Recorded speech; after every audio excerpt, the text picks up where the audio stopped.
The NatWest scandal continued to rage on this week following the closure of Nigel Farage's bank account. And the CEOs of both NatWest and Coup spectacularly fell from grace as revelations of political motives and media leaks continued to mount. Despite the downfall of the two banking chiefs, the chairman of NatWest is still refusing to quit as the bank reports a surge in profits of nearly £1 billion. The government has vowed to act to tackle debanking and to protect freedom of speech following the scandal. But how do they plan to do this? And does it go far enough? And, of course, is it time for the chairman of NatWest Bank to go too? Well, I'm delighted to say that Nigel Farage joins us now. Nigel, thank you for joining us. You've certainly made a splash over the last couple of splash weeks. About cash. Exactly. We've got the Treasury Minister, Andrew Griffith, coming on next. I think you think he's done a pretty good job, don't you? Tremendous. I mean, Andrew Griffith has acted so quickly, calling in the bosses for a meeting of the 19 leading banks in the country, making it very clear that people should not be debanked for having perfectly legal opinions, suggesting actually that the whole rules must change, that if you are going to close an account, people need 90 days notice, not 30 days notice, that people deserve to be given a reason. Oh, no, on all of these things, I mean, he's acted swiftly, he's acted decisively, and to be fair, the Prime Minister, Rishi Sunak's been pretty supportive too, and it's not often Philip, that you've heard me praising this particular Conservative government, but in this case, I absolutely do. But really, the focus must remain on the NatWest banking group, bearing in mind that the taxpayer is still by far the biggest shareholder. We have a stake in this. And frankly, what happened yesterday with Sir Howard Davis, the chairperson, as he calls himself, of the NatWest group, announcing the figures and saying, everything's fine, I'm staying on, there's just going to be a little review and we'll get to the bottom of what happened in the Farage case. None of that is good enough for the following three reasons. Firstly, he was formerly the boss of the FSA, the regulator, the predecessor to the FCA. And yet Alison Rose broke several of the most important fundamental rules of that code. And yet Sir Howard thought she should stay in her job until he was forced to call another emergency board meeting at which they got rid of it. So misjudgment on that was enormous.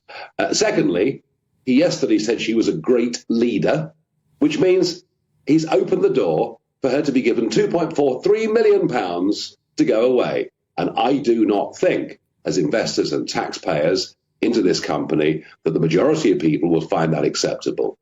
But here is what really sums up why I'm afraid he's unsuitable.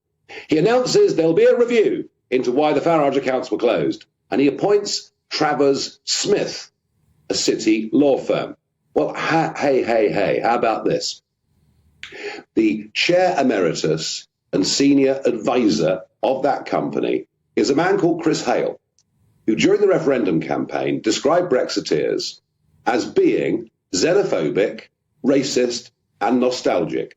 Almost exactly the same phraseology that was used about me in that report that Coots had done into me, which originally led to me being debanked. And what Sir Howard has done is to choose one of his establishment chums to call it an inquiry, to make it a total whitewash. And I don't see how anybody in their right minds can think this is a fair and reasonable way to proceed. And I repeat the point. This is not just a commercial company listed on a stock exchange. We, the taxpayer, are the major investor. And it's interesting, if you read the financial press this morning and the commentary right across the spectrum, including a lot of commentators who did not support Brexit and certainly would not support me, and it's wall to wall that Howard Davis has got all of this wrong this week and simply must be replaced at the soonest possible opportunity. Nigel Farage, thank you very much indeed. But just one quick point. Who'd have believed it, if you're still there, Nigel, that the banks would have forced you and Gina Miller to unite opposite sides of the Brexit argument?